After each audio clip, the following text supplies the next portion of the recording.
John Lewis. And now Congressman Lewis.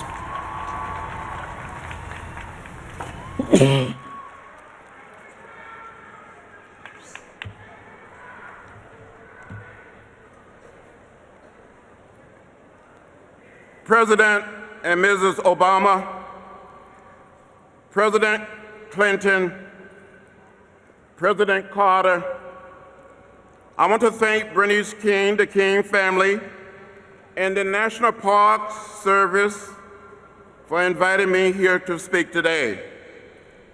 When I look out over this diverse crowd and survey the guests on this platform, it seemed to realize what Otis Redding sang about and what Martin Luther King Jr. preached about. This moment in our history has been a long time coming, but a change has come. We are standing here in the shadow of Abraham Lincoln, 150 years after he issued the Emancipation Proclamation, and only 50 years after the historic March on Washington for jobs and freedom. We have come a great distance in this country in the 50 years, but we still have a great distance to go before we fulfill the dream of Martin Luther King Jr. Sometimes I hear people saying nothing has changed. But for someone to grow up the way I grew up in the cotton fields of Alabama, to now be serving in the United States Congress, makes me want to tell them, come and walk in my shoes.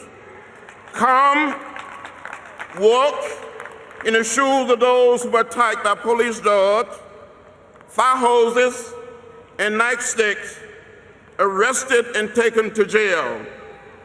I first came to Washington in the same year that President Barack Obama was born to participate in the Freedom Ride.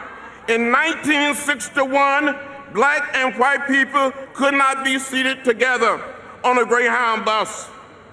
So we decided to take an integrated fashion ride from here to New Orleans, but we never made it there. Over 400 of us were arrested and jailed in Mississippi during the Freedom Ride. A bus was set on fire in Anniston, Alabama. We were beaten and arrested and jailed, but we helped bring an end to segregation in public transportation. I came back here again in June of 1963 with the Big Six as the new chairman of the Student Nonviolent Coordinating Committee. We met with President Kennedy, who said the fires of frustration were burning throughout America. In 1963, we could not register to vote simply because of the color of our skin. We had to pay a poll tax, pass a so-called literacy test, count the number of bubbles in a bar of soap, or the number of jelly beans in a jar. Hundreds and thousands of people were arrested and jailed throughout the South for trying to participate in the democratic process. Medgar Evers had been killed in Mississippi, and that's why we told President Kennedy we intended to march on Washington to demonstrate the need for equal justice and equal opportunity in America. On August 28, 1963, the nation's capital was in a state of emergency. Thousands of troops surrounded the city.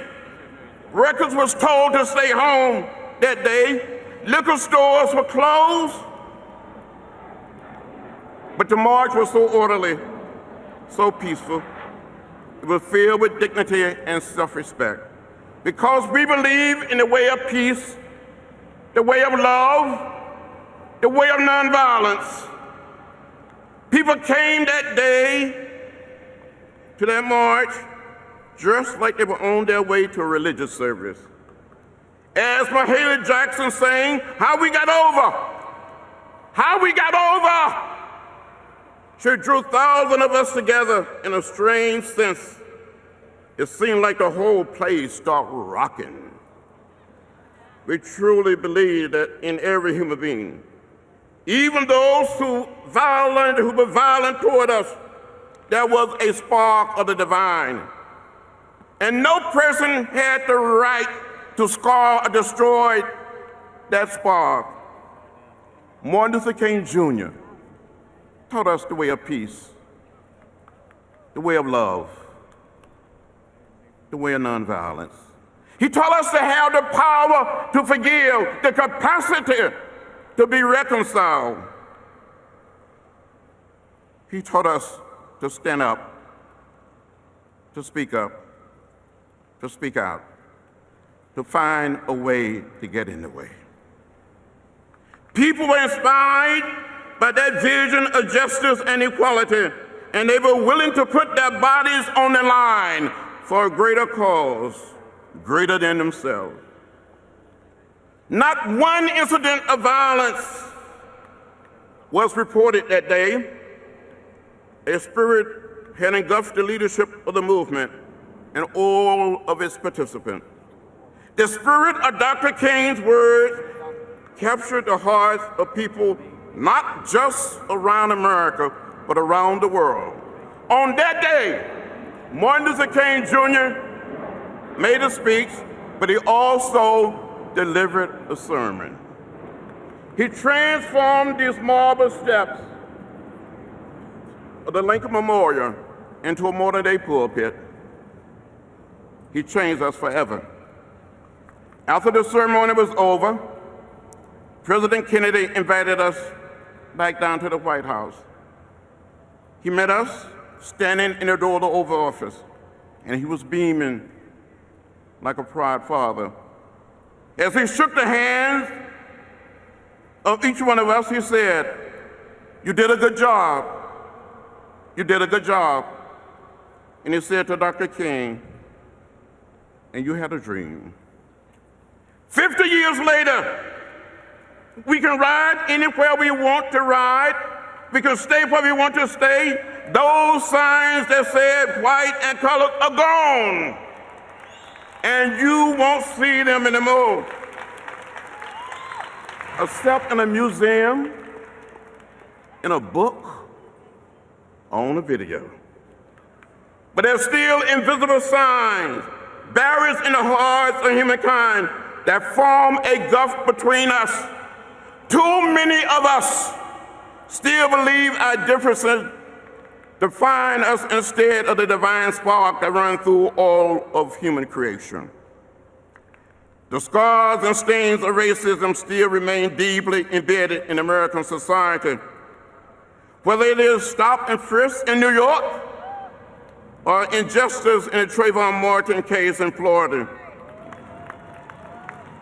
The mass incarceration of millions of American immigrants hiding in fear in the shadow of our society, unemployment, homelessness, poverty, hunger, or the renewed struggle for voting rights.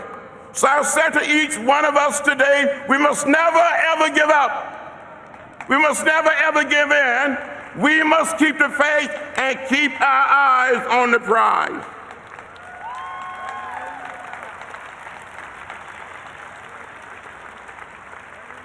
We did go to jail,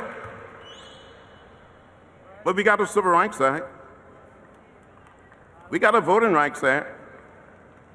We got a Fair Housing Act. But we must continue to push. We must continue to work. As the late A. Philip Randolph said, the organizer of the march in 1963. And the dean of the Civil Rights Movement once said, "We may have come here on different ships, but we all are in the same boat now." So it doesn't matter whether we're black or white, Latinos, Asian American, or Native American, whether we are gay or straight, we are one people, we are one family, we all live in the same house, not just the American house, but the world house. And when we finally accept these truths, then we will be able to fulfill Dr. King's dream to build a beloved community, a nation, and a world at peace with itself. Thank you very much.